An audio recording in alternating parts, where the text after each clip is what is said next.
Magandang umaga mga ka-love spells.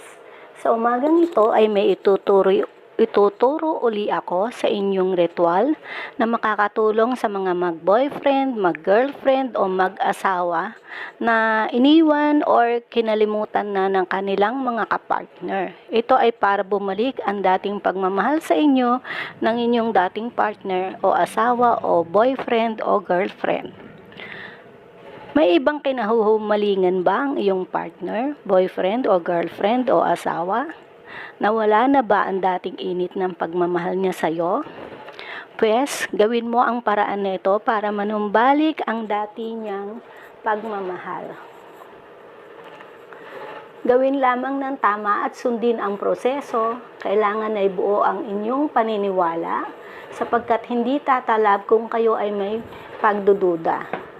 Huwag kaligtaan gawin araw-araw para magkabisa sa loob ng 49 days.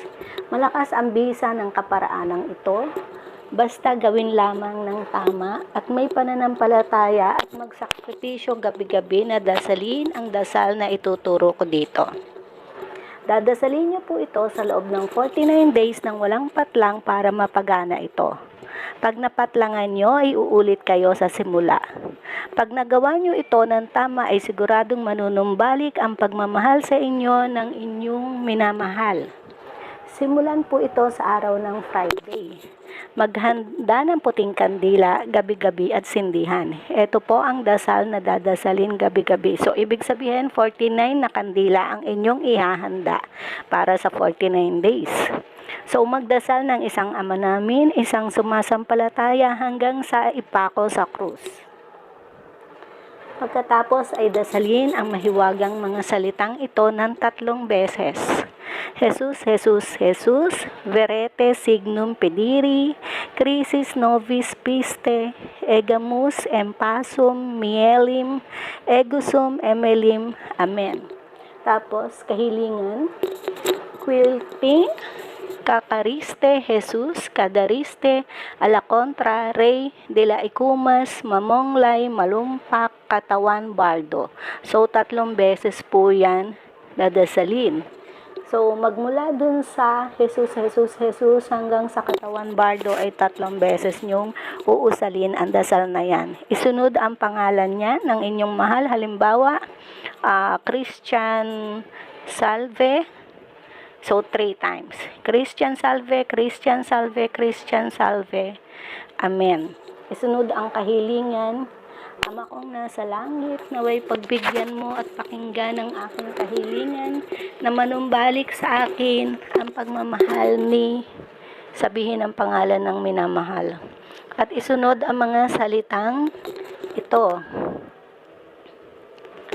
Inklaratur, agara, akar-akar, ins kamonglay, pagkaluom, katawan, bardo. Isunod ang pangalan niya ng 3 ulit. Halimbawa, Christian Jesus. Ganyan. Christian Jesus, Christian Jesus, Christian Jesus. Saka isunod ang salitang Amen. So, 3 times yun, babanggitin ang pangalan niya. Isunod ang mga salitang ito.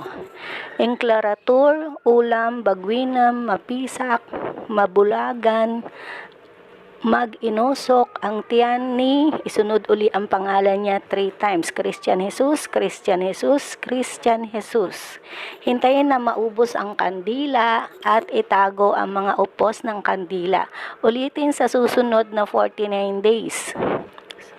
Pagkatapos ng 49 days, kunin lahat ng upos ng kandila at ibaon sa lupa. Yan lamang po ang gagawin sa loob ng 49 days at siguradong mababalik ang pagmamahal niya sa inyo. Kung may kinahuhumalingan siya ay mawawala ang pagmamahal niya doon at babalik ang pagmamahal niya sa inyo. Kailangan ay walang patlang ang pagdarasal sa loob ng 49 days. Gawin lamang sa tunay na asawa o kasintahan at huwag sa pang-aagaw para hindi supa ang inyong makamit. Sana po ay nakatulong ito sa inyo. Hangad ko ang inyong kaligayahan sa piling ng inyong minamahal. Hanggang sa muli. Bye-bye.